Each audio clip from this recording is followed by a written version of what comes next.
What are we doing here? And where are we gonna go? It's like we just woke up one morning, and then it's welcome to the show.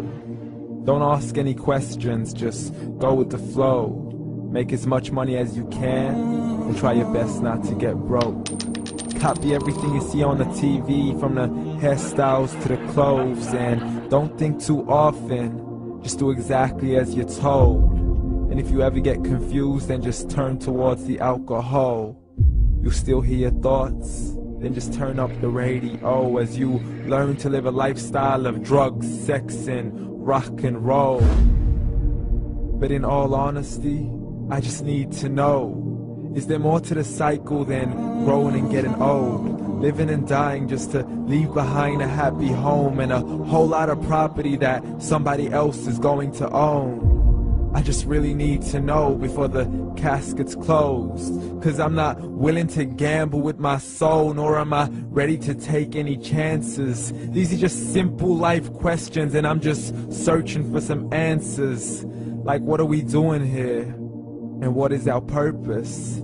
How did we get here, and who made us so perfect? And what happens once we go, or is this world all really worth it?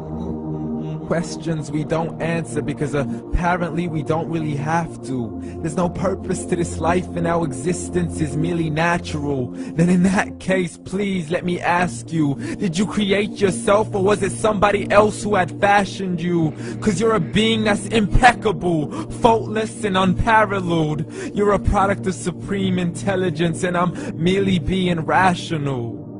For there isn't a camera on this earth that can come close to the human eye, nor a computer that can compete alongside the human mind. And if the whole world was to come together, we wouldn't be able to create a single fly. So many signs, yet we still deny.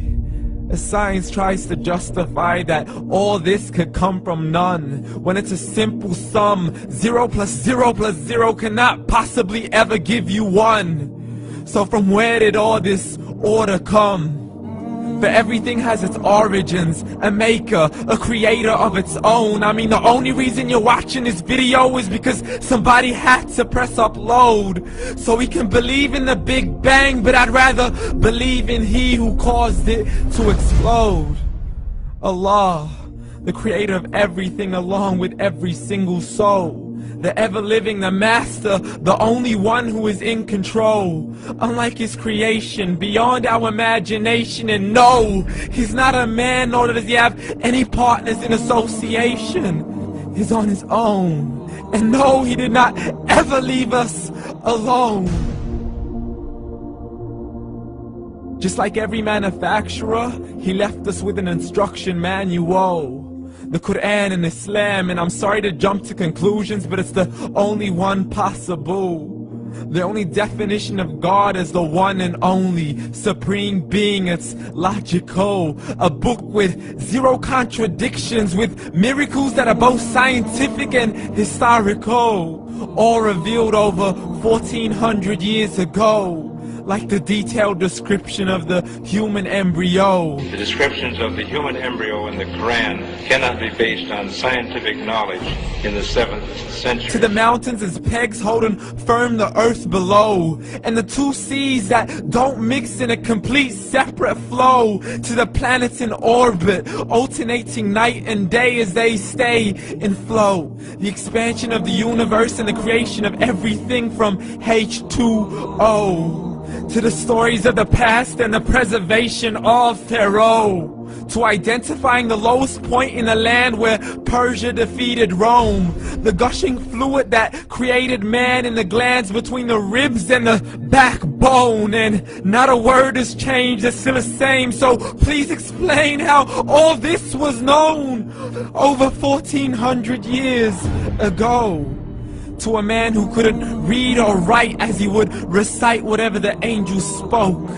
And if you still don't believe, please try to come up with something that's even close. But you can't, so we took God as a mockery and his messengers as a joke. Muhammad could not read or write.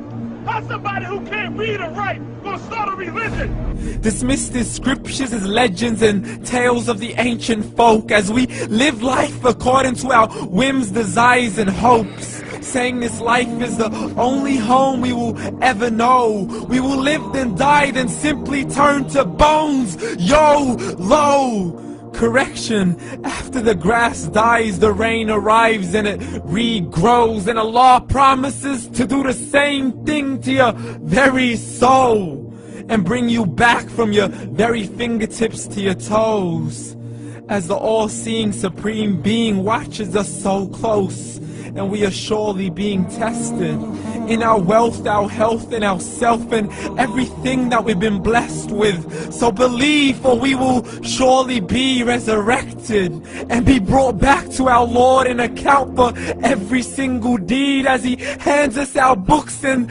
orders us to read. From the bad to the good and everything in between. You yourself are sufficient for your own accountability, so don't be mad at me. You are the one who thought He wouldn't come back to me. I gave you a whole life long to search after me, but you were busy in all that which was temporary. So read, and glad tidings to all those who believed. And if you disbelieve, read. And don't let that day be the first day you find out what your life really means. Read.